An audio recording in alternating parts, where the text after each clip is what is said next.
Welcome to the Money Answer Show with host Jordan Goodman. Whether you are starting out, deep into your retirement, or somewhere in between, the Money Answer Show has the know-how to help you. Now here's your host, Jordan Goodman. Welcome to the Money Answer Show. This is Jordan Goodman, your host. My guest this hour is Mark Willis. He is the Chief Executive Officer of Lake Growth Financial Services. He's also a certified financial planner and author of a book called The Secret to Lifetime Financial Security. Welcome to the Money Answer Show, Mark. Thanks for having me. So let's just do a little brief history of you and your background leading up to founding this firm and doing this book. Yeah, thank you. It's quite a wild ride. I'll keep it brief for your listeners. I was the kind of person that did not think critically about financial advice for many years. In fact, it wasn't until after graduate school that I even paid attention to my own money. And it was only after we left school with 6 figures in student loan debt with no plan to pay it off that we really realized how deep into the Great Recession we were. And so my wife and I, we moved to a very expensive city, Chicago, and really had no job and no way to pay down that massive student loan problem that we had built up for ourselves in school. So I started working for a CPA firm. All of my training had taught me that mutual funds, buying term and investing the rest, all of the classically trained financial planning that they gave me was a big wake-up call when I realized that the CPA I worked for was having to call her clients and say, and this is like one of these nationally recognized CPAs, okay? But she was calling her clients saying, "I'm sorry, Mr. Client, Mrs. Client, but I just lost you a third of your life savings, or I just lost you half of your life savings. You're not going to be able to retire like you thought." And some of these folks were 61, 62 years old. So I was sort of realizing that traditional financial planning was not exactly the best or even the most efficient way to prepare for a financially secure future. So that's a little bit about me in a very quick nutshell. There's more to it, of course. But Sure.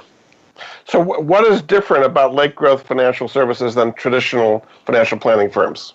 So yeah, we sit down with folks in an advisory role. We sit down and review everything from a high level, 30,000-foot view. And we believe that you can create a financial future that you can count on without taking a bunch of unnecessary risks. I mean, where is it written that we have to put all of our money into investments or speculative instruments just to get to the life we want in our future? So yeah, we work with folks that are interested in creating a stress-free, financially sane future and hit their milestones without taking a bunch of unnecessary risk. So your chief strategy is called the Bank on Yourself strategy. Is that right? Mm-hmm. Correct. And I mean, it's been around for a while. There's people who've been advocating this. It's based around whole life insurance, right? So most people think of whole life insurance as kind of boring and expensive, and you're not going to get particularly great returns on it. What is the misconception about whole life insurance that you think it's a much more powerful instrument if used right? Great. So you're right. It was a surprise to me when we were going through the Great Recession that whole life insurance policies were already growing and gaining with interest, and in some cases even dividends, even as stocks and real estate were just crashing. So I had never even heard of that concept or seen that asset class perform. And to come to find out, it's an over 200-year-old financial vehicle. So it at least captured my attention. Now, I, like many people, had a severe bias toward whole life insurance as an asset class. And so by looking at it through the lens of my bias, I almost didn't look any further. I almost turned away and didn't think it was anything worth pursuing. I'm glad I didn't, and I still don't think you should totally pour every last penny into a dividend-paying whole life insurance policy. But if it's structured correctly, and we can get into this if you'd like, if it's structured correctly, the policy grows with tremendous cash value accumulation day one, month one, year one. Unlike old-fashioned whole life insurance that our grandparents may have had, these policies have tremendous capital that you can use as a financial management tool right from the start. And it doesn't do too poorly when it comes to cash equivalent returns. So it's not supposed to keep up with the best years of the stock market. You will be bored to tears with your policy in terms of its rate of return. However, after seeing what's happened to the market, even in the last few months, losing almost 20%, and of course in 2008 losing almost half, maybe boring is exactly what we need for a part of our portfolio. Now, this is not true for all whole life insurance policies? There are some companies that offer what you're talking about, this bank on yourself strategy, and some that do not. What's the difference between traditional whole life policies and the policies that you're talking about here? It's about as different as, say, a battleship and like a high-powered speedboat. They're both in the water. They're both the same vehicle, the same chassis, but we're shrinking down the expenses and the costs and the commissions and the net amount at risk to the insurance company. We're really pushing down on the expensive part of the whole life insurance, which is the death benefit. And we're choosing instead to flood most of the client's contributions or premium into a specific rider that we use, or an option on the policy that's designing it from day one to accumulate cash. So it pays no commissions. It has very little death benefit relative to the money you're pouring into it. It's all cash growth. And that's a dividend yielding cash value that's then a part of your contract for the rest of your life. So by doing it and designing it that way, you're building it for cash accumulation, not so much the death benefit. And what kind of rates of return can people expect in these kind of policies? Right. Yeah, I've seen them as low as 3.5%. I've seen them as high as 7.5%. And so it's in that ballpark. Over the last 55, 60 years or so, it's been in that range. So it's not ever going to be 12, 15% like you might get in the best years of the market. But it's also, importantly, it's never going to lose value when markets crash. So it's just a steady, predictable accumulation. And one more quick mention on the return. It is an after-tax return. So these policies are, doing an after-tax of 4 to 6%, let's say. And it's an after-tax, after-fees return. So to compare that, let's say, to maybe like a 401k, which is taxable and does have fees, you might need to do 8 to 9%, depending on your tax bracket, just to keep up with the policy in a 401k, let's say. What makes the difference between a 3 and a 7% return? Is it the different portfolio the different insurance companies have, or it's tied somewhat to the stock market? Why would you get a 3 versus a 7% or something in between kind of return? Some of everything you just said there. Since it's not tied to any market, it is based mostly on the profitability of the insurance company. So again, this is a mutual life insurance company. If you typically see a little bit higher cash for internal rates of return when the policy is mutually owned as opposed to publicly traded. So there are insurance companies out there. I don't usually recommend them for this strategy, but there are publicly traded insurance companies out there. Whereas mutual companies, Jordan, have the ability to just basically pass along all the profits to you and me, the shareholders. In other words, the policy holders. There's nobody else taking a profit off the top. In other words, another way that this might affect return is just, the age and health you might be in, the overall the internal growth mechanisms, or the size of the death benefit. But the main thing to keep in mind is, how did the advisor or agent design it? If it was designed for death benefit exclusively, it's going to grow a lot slower and be closer to that 3% range. Whereas if it's designed more focusing on the cash value and more modernized for cash accumulation, the returns on the cash value, especially in the first few years, will be much greater and give you an overall IRR that's a lot better over the long term. Now, to do this bank on yourself strategy, it has to be a long-term strategy. This is not something you put money into in the first year. You can take it out, because you need time for that thing to be compounding. How long should you expect to put money into it and have it compound before you start borrowing it out?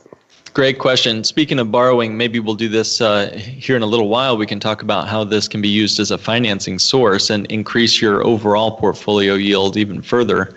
But to your point, the policy's cash value is available within 30 days of starting the policy.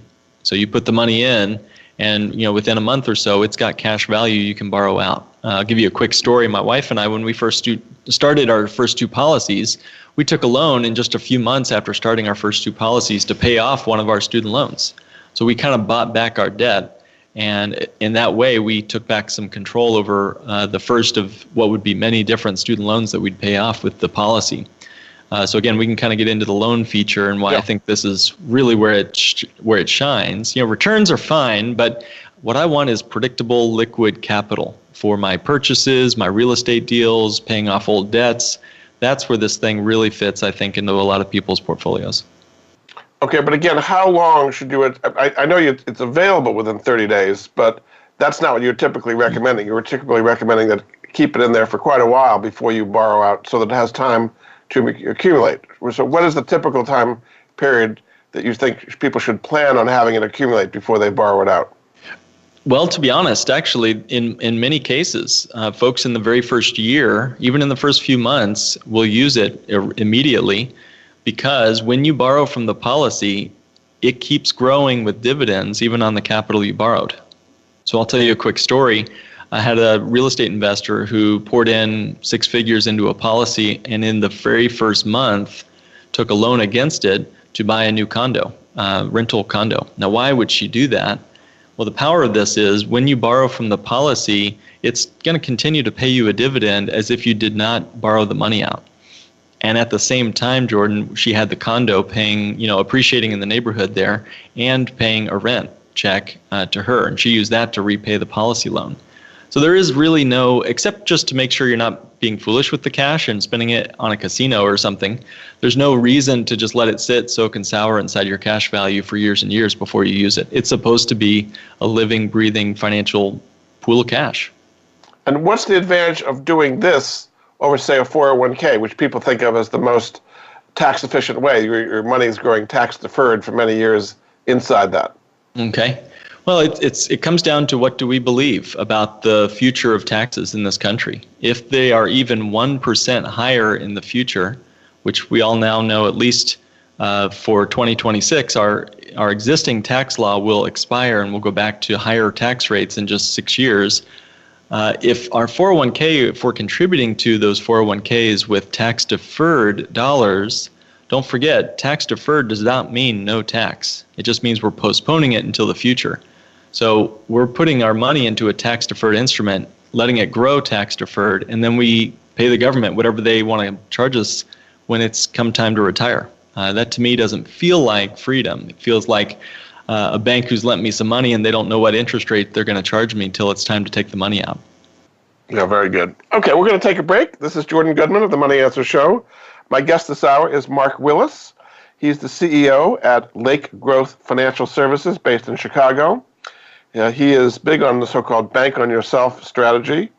His book is called The Secret to Lifetime Financial Security, and you can find him at his website, lakegrowth.com. We'll be back after this.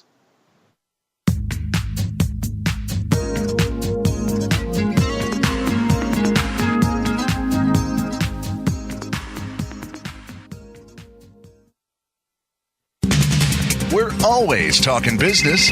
Talk to an expert. Call now toll free 866-472-5790. That's 866-472-5790. Voice America Business Network.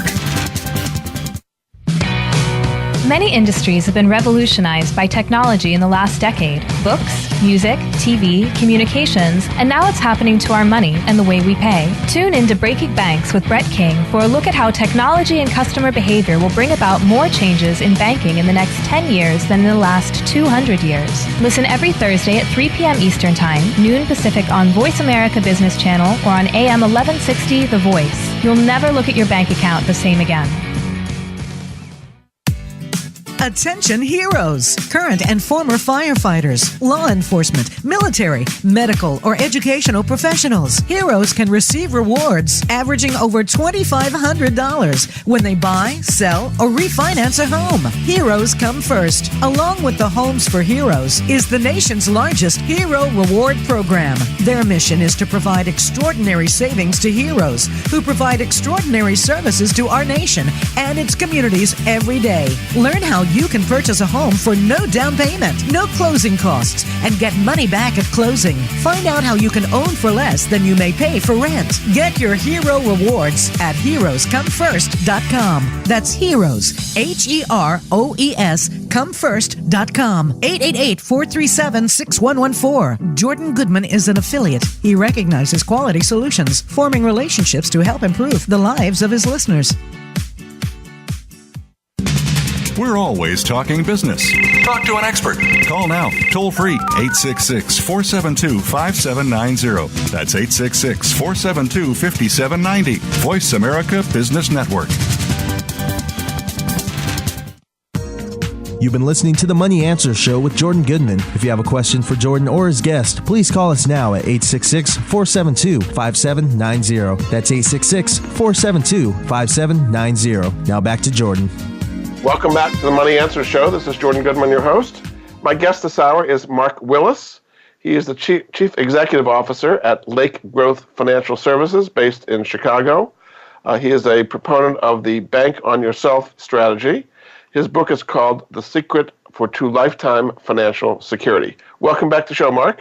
Thank you.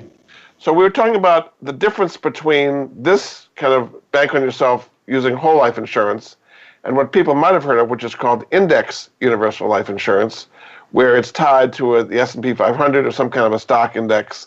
Now, what they say about that is that it goes up to a certain level. There's going to be a limit. But like this, it doesn't have any loss potential. If the market goes down, you get a zero in that year.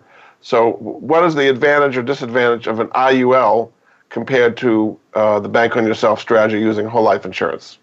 Great question. Yeah, we get this a lot. IULs are a very attractive financial vehicle, and it's taken, I think, the attention of many insurance agents and financial planners, and myself included. So I took a hard look at this, and at the end of the day, I came away not being impressed. In fact, I have an episode on our podcast. It's called Top 10 Reasons Not to Own Index Universal Life Insurance for, when if clients want to dig deeper into this. But the main reason why we steer clear of this for our clients, this Indexed Universal Life policy, is because it's a ticking time bomb of internal costs. Now, there's costs to any insurance product. Costs for insurance administrative charges are going to be deducted, however, from the Indexed Universal Life policy every month.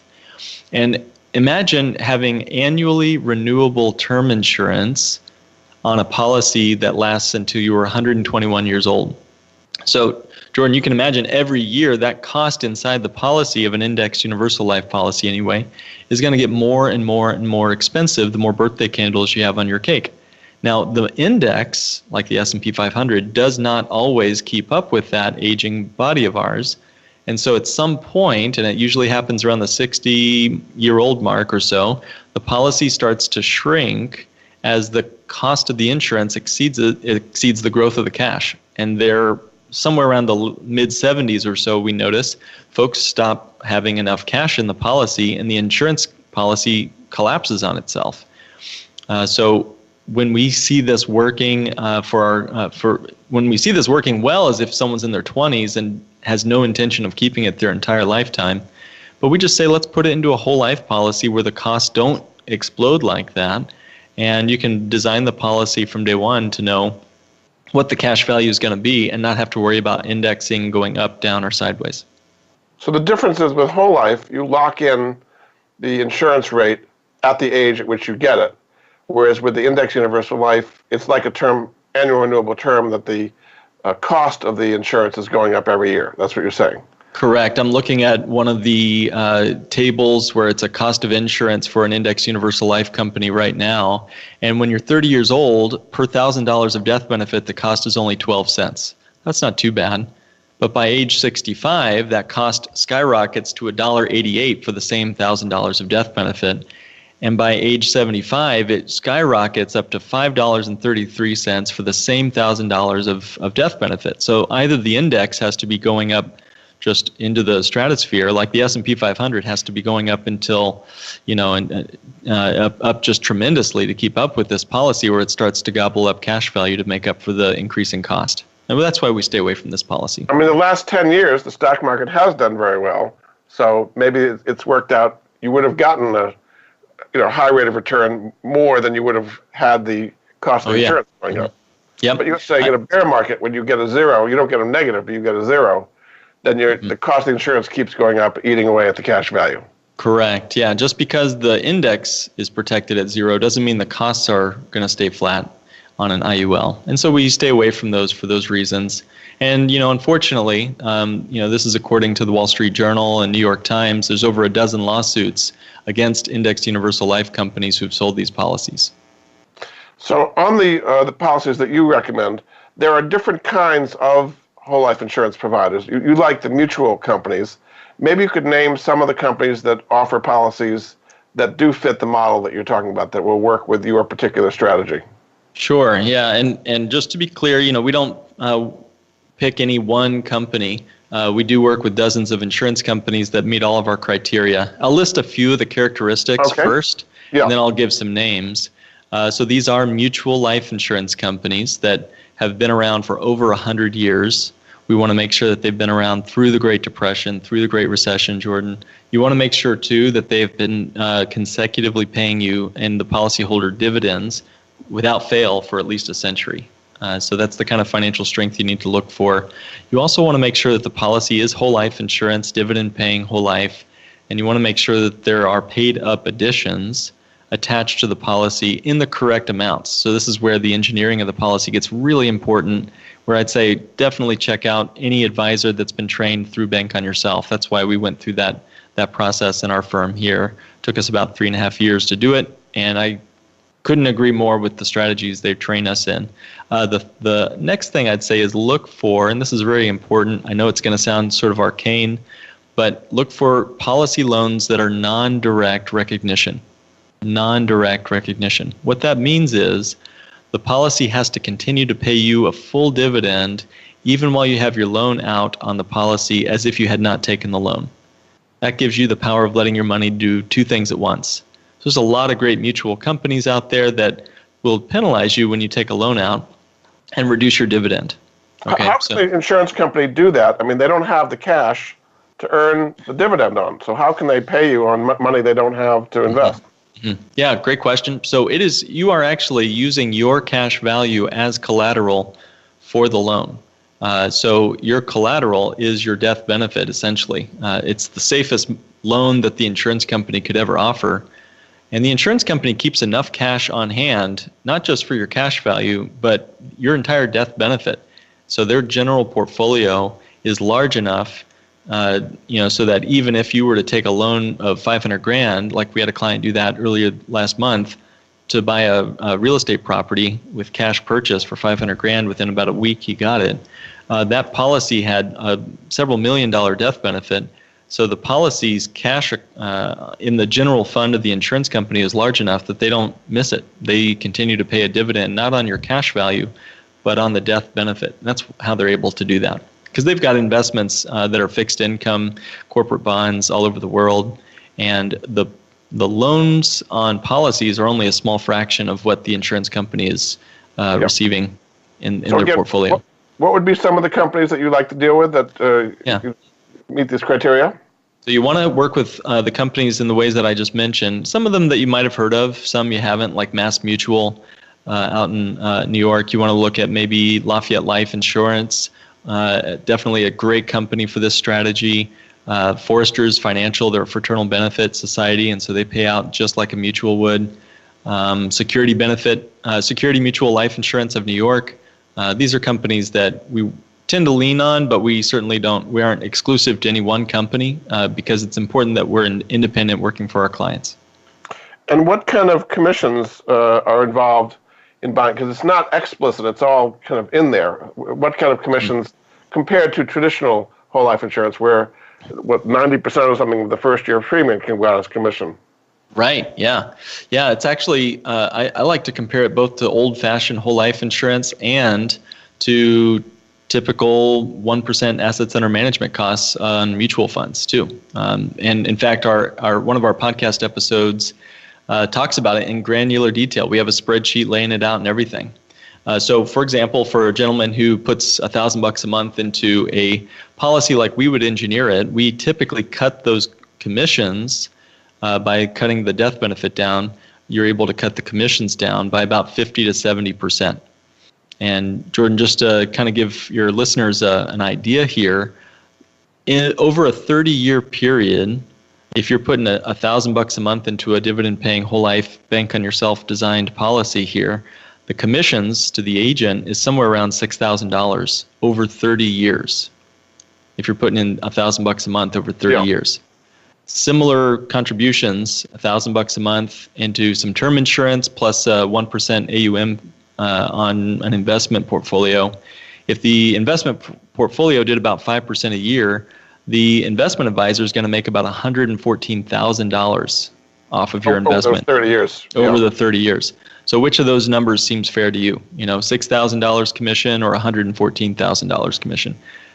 We still make a good living around here, but we certainly don't want to take that much off the client's portfolio if that's good retirement money for somebody. And then on the borrowing side, what kind of interest rates are typically being charged when people want to borrow against the cash value?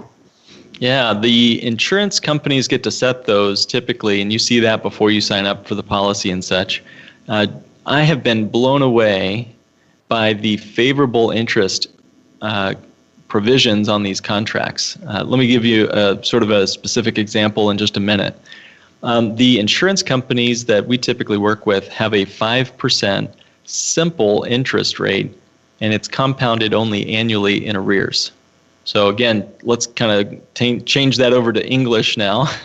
What that means is simple interest on a loan is, when you're charged interest, is always better than compound interest charged on a loan. I mean, I wish our mortgages worked this way, Jordan. I wish, our student loan companies did this too.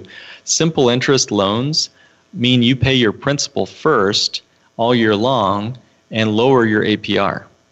So if we were to kind of just compute this out to a real life example, over 4 years, if you took a policy loan at 5% simple interest, over the 4-year period, your real APR, and we've done the math on this, is about 1.9% APR. Mm-hmm. Meanwhile, you're getting a spread or an arbitrage because your policy is doing much more than that in terms of internal rates of return. That's very good. I mean, that's much lower than most policies are 5-7%, something like that. Traditional whole life policies. That's right. Well, and so it's important to remember that these are lines of credit that you control. So when banks stop lending in the next downturn, whenever that time comes, a year or 10 years from now, whenever, it'll be the folks that have that permanent cash that's available for them to take advantage of opportunities to increase their yield in the marketplace. And because they don't have to repay the loan on any specific schedule, they can wait. So back to my example of the lady who bought the condo, she just, she could have waited until she sold that condo 5 years later to pay off the policy loan. There's no required repayment plan. It's pretty phenomenal when you think about building some more control into your future. And also it's a backstop in case the economy turns down. I mean, in 2008, there was a big credit crunch and people's credit lines were cut back severely. This wouldn't affect you in that case. That's right. Yeah, exactly. Think of it like a HELOC that you get to decide how big your line of credit is for yourself. Yeah, very good. All right, we're going to take another break. This is Jordan Goodman of the Money Answer Show. My guest this hour is Mark Willis.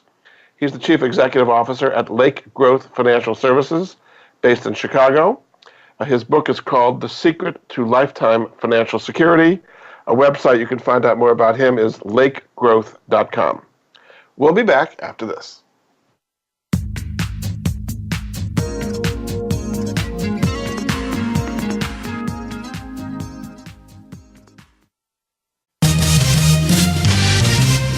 Stocks, bonds, investment opportunities, financial news, and talk. We can help.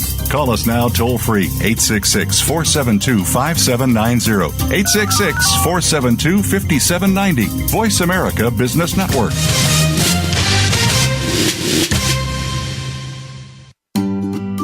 Do you or someone you love have a life insurance policy that's no longer needed or not affordable? Did you know that you can sell your policy for cash? Your reason for buying life insurance has probably changed. Thousands of Americans turn to life insurance settlements to help sell their policies. They act as your representative, getting the highest market offer for you. You've got nothing to lose by simply inquiring. If you're over 64 with $100,000 or more of life insurance, you may already qualify.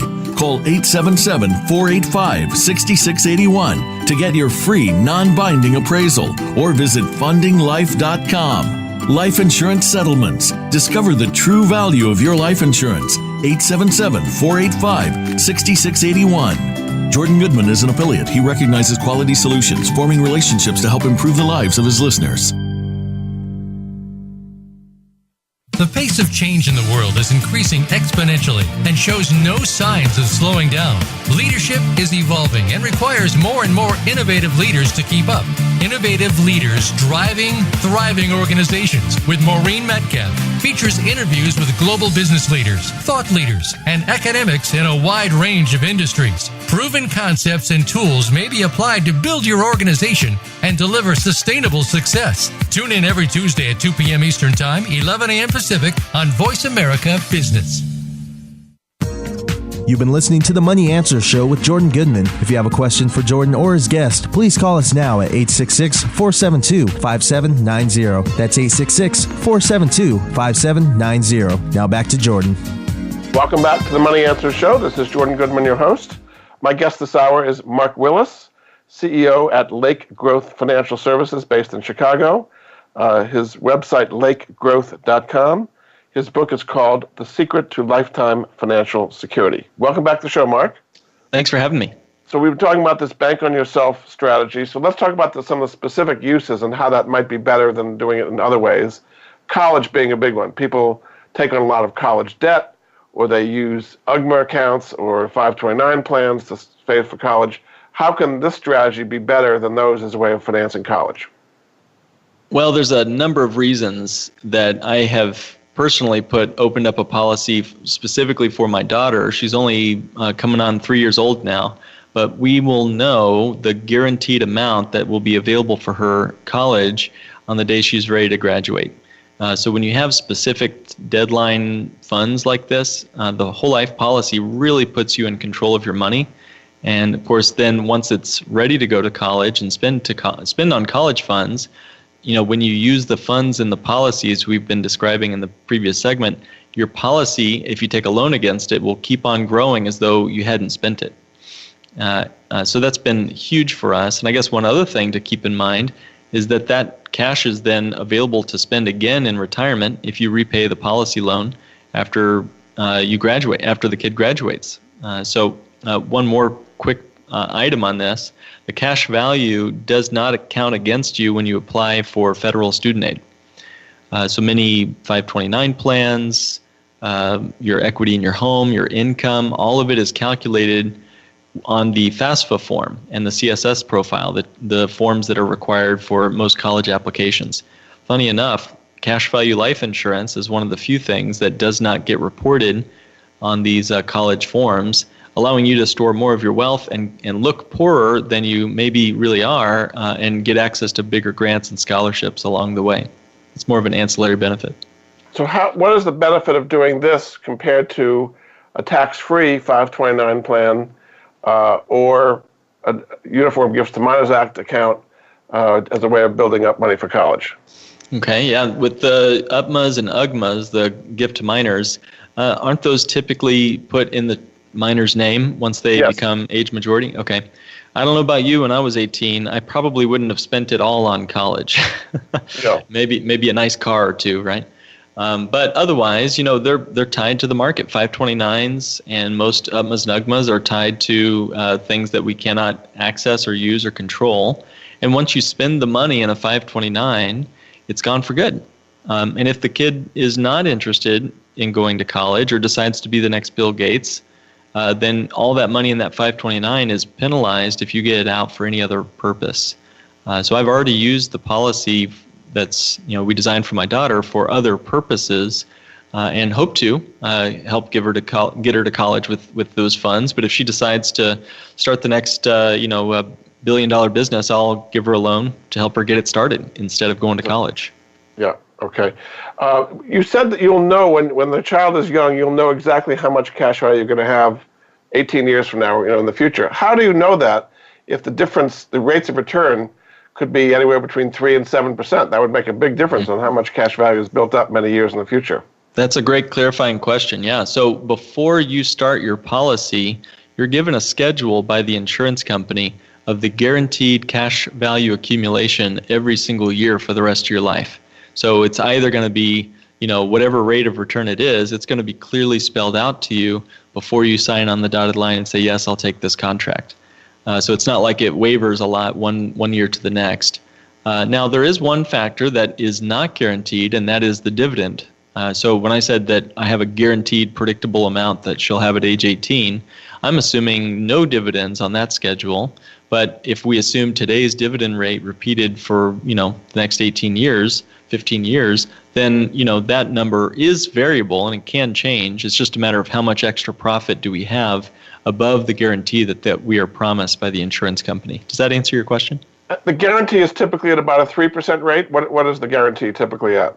Right. Yeah. You'll find the guarantees built on a schedule of increases. It's going to increase on a certain rate every single year. And yeah, it's sort of underneath the overall return that you get from the dividend and the guarantee.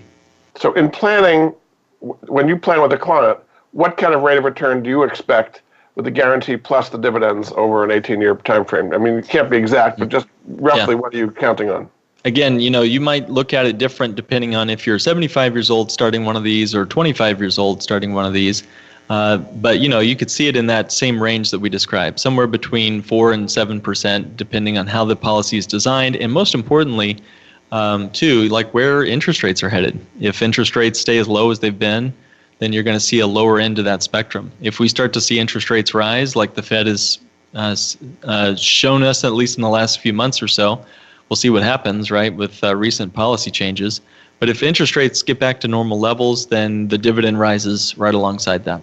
So the vast majority of the insurance company investments are in fixed income vehicles, whether it be bonds or real estate, mortgages, things like that. They're not that exposed to the stock market. Is that right?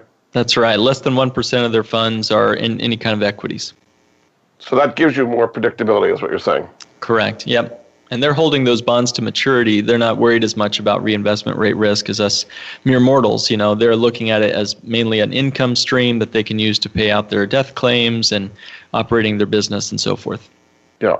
So the other one is real estate. So building a portfolio of rental real estate or even buying your own home, what's the advantage of using the bank on yourself strategy compared to traditional getting a mortgage and a down payment and so on? Well, again, it's all about where your money lives. If you have your money living in a place that you control the environment, you win. If banks own the financial environment where your money lives, the banks will win. It just comes down to something that simple. If you've got a big pool of cash for purchasing, whether it's your own home or investment properties, and you see a property that you believe will, do the BRRRR strategy well, or will do the kind of fix and flip, or the rental rehabs, or the refinancing strategy, whatever your strategy might be, or heck, even just using the policy for your own personal first-time homebuyer down payment. If you use your policy to buy that property, all of a sudden your money is working in two places at once. It's growing and appreciating, hopefully, in the home you just purchased or the multifamily you just purchased, and it's still earning an arbitrage over inside your policy. And you get to tell the policy and the insurance company if and when you ever repay that loan. If you never repay the loan and you take it all the way to your grave, let's say, then the policy death benefit is just reduced by the loan that's outstanding. So the insurance company knows they'll be made whole on that policy loan you took all those years ago. Either you'll pay it back and recycle the money back into the policy to use on your next real estate purchase, or you'll take it with you to the other side of heaven. And they'll net out that loan and give your family the net death benefit. Yeah. And how about funding a business? I mean, it can be risky. A lot of businesses never succeed. If you've taken out a loan against your insurance and the business fails, you don't have anything. Is that recommended to borrow against the policy to fund a business? Yeah, let's talk about two things there. You brought up a really good point. I want to make sure folks hear me. Like, this is not some magic pill that solves every ill that we might encounter in life. You can still mess these policies up, and life still throws you curveballs too. So I'll mention two of those things that you just brought up there. The first, the policy can lapse, and if you have a bunch of gains in the policy, when that policy lapses, it'll be taxable on the gains. So you want to work with an advisor that's not just ripshod giving you financial advice, but is looking at it from a competent perspective, looking at it holistically, which is what we believe we do through our firm, which is why we sit down and look over all the moving parts in your financial life before making any recommendations. But on the other side of the equation, a business that does go through bankruptcy, let's say that you owned a business and you decided, hey, you know what? I'm going to take a policy loan to help fund my marketing campaign or buy some equipment. All of those things are absolutely possible for you. And, I've got clients that do both of those things and many, many more. But let's say that you did take a loan from your policy and invested in your business, and then the business still turned south. You still lost it all. And let's say you went through a bankruptcy. Well, the policy itself is, in many states anyway, protected significantly from creditors and predators that might attach themselves to your bankruptcy proceeding, or if you pass away, to your estate. So generally speaking, these policies are in some ways protected from bankruptcy risk and from debt collectors and so forth. It stays off their radar. Yeah, but it's still something you have to consider very carefully before you just take the money and use it for business if the business is going to work. That's right. Yeah, you still need to be a wise business owner and only invest in things that you are sure you're going to get a good, solid return on, whether it's your own business or a piece of real estate. Your podcast is called the Not Your Average Financial Podcast. Tell us a little bit about what kind of topics you cover on there. Yeah, we've had a lot of fun with this strategy in particular. It's not all we do here at our firm, but we really believe that traditional financial planning, as it's been classically trained and what I went through in my certified financial planner designation, it is not the end-all be-all for folks' financial future. So we get into what happened to Wall Street strategies. We talk about protected income in retirement. We look at asking ourselves, well, what do we want our money to do for us? We dig into the history of the 401k, which it's only about, it's not even old enough to retire, right? I think they got it started, 401ks just started in 1981 or so. Yeah. So, what is the real return of actual investors in the stock market? Surprise, it's only about 3.5% over 30 years. All these things we dig into on our podcast, and this Bank on Yourself strategy we explore in greater detail. And so people can find out about that at notyouravagefinancialpodcast.com, correct? Anywhere we can find podcasts, we try to get it out there. Yeah, thank you. Very good. Okay, we're going to take another break. This is Jordan Goodman of the Money Answer Show. My guest this hour is Mark Willis. He's the CEO at Lake Growth Financial Services. And the podcast we just mentioned, notyouravagefinancialpodcast.com. His overall website is lakegrowth.com. We'll be back after this.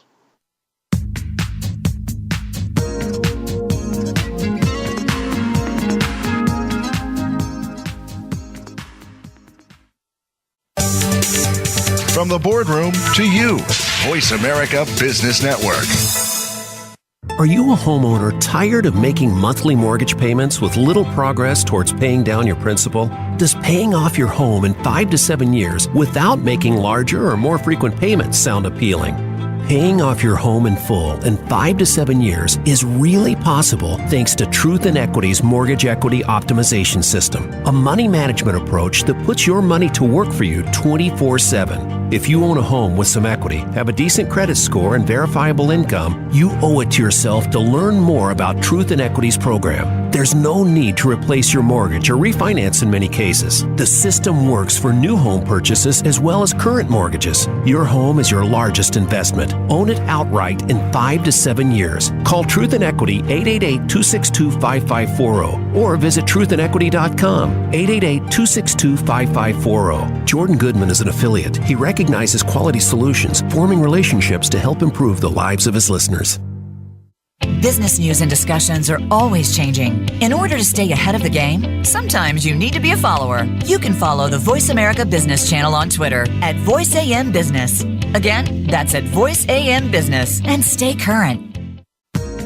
You've been listening to the Money Answer Show with Jordan Goodman. If you have a question for Jordan or his guest, please call us now at 866-472-5790. That's 866-472-5790. Now back to Jordan. Welcome back to the Money Answer Show. This is Jordan Goodman, your host. My guest this hour is Mark Willis. He is the CEO at Lake Growth Financial Services based in Chicago. He's an expert in the Bank on Yourself strategy. His website, lakegrowth.com. Welcome back to the show, Mark. Thank you for having me. So you talk about a difference between return on investment and return and a rate of income is ROI. What is the difference between those? Yeah, there was a recent study that was done by Morningstar, which is just up the street from us here in Chicago. It also included one of my former American college professors, Wade Pfau, and David Blanchett. Some of these folks are PhDs in financial planning and in economics. And I was just floored when they came out with the 4% rule is dead. You may have heard some about this, but yes. The 4% rule was something that came out in the 90s with a different economic environment, to be very honest. For your listeners, if you don't know, the 4% rule was this safe amount of money you could take out of your account and not run out of money during your lifetime. So if you had $1 million in your 401k, you could safely, so they said, take out $40,000 a year, taxable of course, and that would be what you could live on without running out of money or depleting the principal.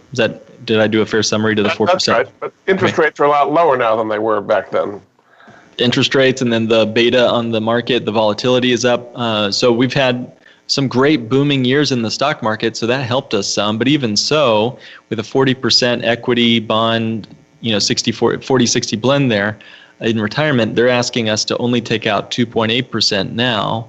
So again, the millionaire lifestyle is, $1 million in your 401k, take out $28,000 a year, pay taxes on it, and you might be looking at maybe $1,500 a month off your 401k. So that deferred the taxes, but you have to pay them in retirement when you can afford them less. Exactly right. Yeah, well, and even taxes aside, that seems like a very inefficient withdrawal rate, 2.8%. That seems tremendously small. So you're right, rate of income matters as much as rate of return or rate of return on investment, because the rate of income is typically what folks are saving for.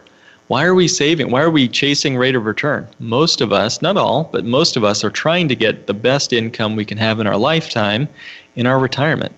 And so if the best Wall Street can give us is 2.8% of our money, taking it out safely and predictably and only having a 90% chance of winning off 2.8% or running out of money, well, let's find a better place, a more efficient place to get a larger withdrawal rate. And just so happens, life insurance, we typically run for our clients about 5% withdrawal rates and can be up to 6 or 7% withdrawal rates, which is the difference between $28,000 a year from your 401k or $50,000 to $70,000 a year tax-free from a life insurance policy. Yeah. So what if somebody has gotten to retirement, they're in their 60s, they've got a decent amount of cash, they have not done this life insurance policy yet, and they're afraid of risk, they don't want to put it in CDs where they're going to earn 1% or something like that. Can they put a big lump sum in or have like a single premium policy and make this work? Yes. In fact, if you have, let's say you've got a large chunk in a 401k and you're like, what do I do now? One of the best ways we describe in some of our material and episodes that we've done on this is, yes, you can do a single premium whole life policy, dump in a certain amount that you feel comfortable doing as a part of your balanced portfolio, and use it as what's known as a volatility buffer. So in the good years of the stock market, go ahead and withdraw money out of the 401k or brokerage account and live on that. In the bad years, let's hold taking money out of your stocks and instead have 2 to 4 years worth of living expenses over in your cash value life insurance that you can pull on for the 2 to 4 years of down years that we might expect your portfolio to experience during your retirement. The problem with most people is they're going to go through those 2 to 4 years of recession in their retirement years anyway, Jordan. And if all they have is their equities and their bonds, they're going to have to take money out of their savings, their investings in their portfolio when the market's down, which is like the worst time to take money out of your 401k is when the account balance is down. It's like double pain, right? Yeah. So if you have 2 to 4 years or another number if you want more or less than that, but if you have 2 to 4 years in your cash value policy and hold tight on your investments in the down years, just pull from your cash value and then let your portfolio recover, you can pull out a very nice withdrawal rate off your investments, much more than 2.8%, and still have a nice predictable cash for the down years of the market as well. Is it sometimes make sense to do an annuity or annuitize the cash value you have so you have a regular predictable amount? Is that part of the strategy? You can either annuitize it or you can take a combination of loans and withdrawals. So for your listeners, I know that They would appreciate some of the differences here. The differences really come down to the safety of never running out of money. If you annuitize your cash value, Jordan, you're exactly right.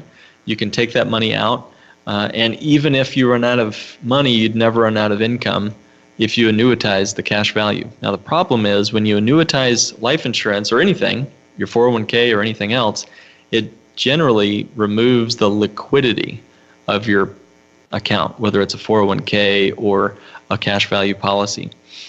So, some people look at it and say, well, let's do that with some of my money. Let's generate an income off some of this money, annuitize it, but let's leave the other portion of our portfolio liquid. So here's how it works when it comes to income off of these bank on yourself type policies.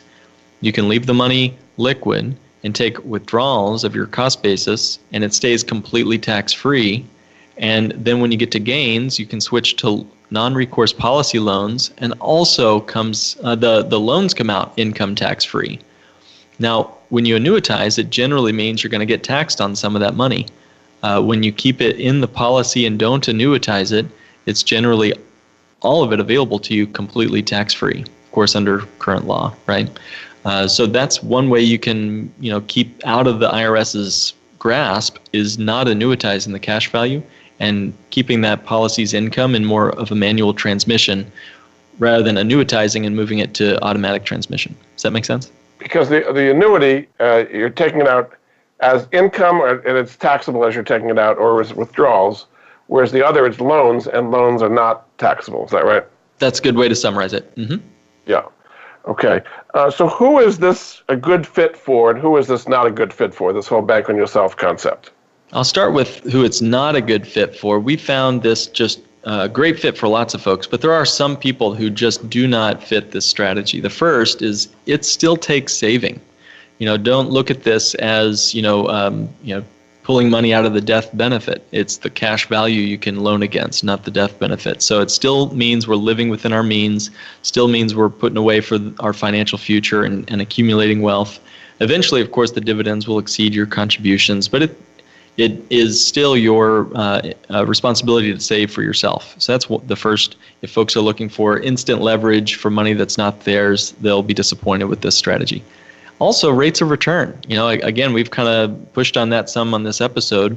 These policies are never going to do the best years of the market. 12, 15% is not going to happen with whole life insurance, at least not in these interest rate environments. Now, I'll tell you, Jordan, in the early 80s, they were throwing dividends of 12, 15, 16% on whole life policies, but everything else was doing that too. You probably remember mortgages were up there too, but that's another one. It's not going to thrill you with market gains or terrify you with market losses. It is not you don't feel like you have to count yourself out if you are too old or if you've had some health issues. This strategy still works if you are the owner of a policy. You don't necessarily have to be the insured on the policy. So, if that is a concern for any of your listeners, a lot of our clients still do these policies as a part of their overall portfolio, and they insure their spouse or their business partner or their children. So it's not a good fit for those folks that are looking for great rates of return in the first few years, especially. There are still insurance costs. Or if you want to defer all your income and to be taxed later. These are typically after tax, designed more like Roth IRAs. So if you do believe taxes will be lower in the future, you might, again, be disappointed to have to pay your taxes on your contributions going in. Kind of like a Roth IRA. But there's a real advantage in starting this young. I mean, a young child or somebody getting their first job, because you have many more years of tax-free accumulation that way, right? And I'll give your listeners something extra here too. If you own a business and you have your children working for you in the business, you can contribute. What is the limit? Is it around $6,000 a year you can pay your child, and they don't have any taxes due on that money? Right, for child labor, right. Yeah. Legally, of course. So if they're doing a legitimate business, you can pay them, get the tax deduction as a business owner, paying your payroll. It goes into their account, income tax free. If you use that money to contribute to a whole life policy, it goes in tax free. It grows tax deferred, and then in their retirement, they can pull all that money out completely tax free. So it's a triple tax free scenario here. It's one of the rare unicorns in the financial universe. Very good. That's one of my favorite ways to do it for children policies and business owners. Well, thanks so much. We've learned a lot about the Bank on Yourself policy from Mark Willis. He's the CEO at Lake Growth Financial Services, based in Chicago. You can find out more at his website, lakegrowth.com, and find out more about his podcast, NotYourAverageFinancialPodcast.com. Thanks so much for being on the Money Answer Show, Mark. My pleasure. Thanks again. We'll be back next week with another edition of the Money Answer Show. Goodbye for now. Thank you for joining Jordan Goodman and the Money Answer Show. If you have a question for Jordan, please visit his website at www.moneyanswers.com. And be sure to tune in every Monday at 12 p.m. Pacific Standard Time right here on Voice America Business. See you next week.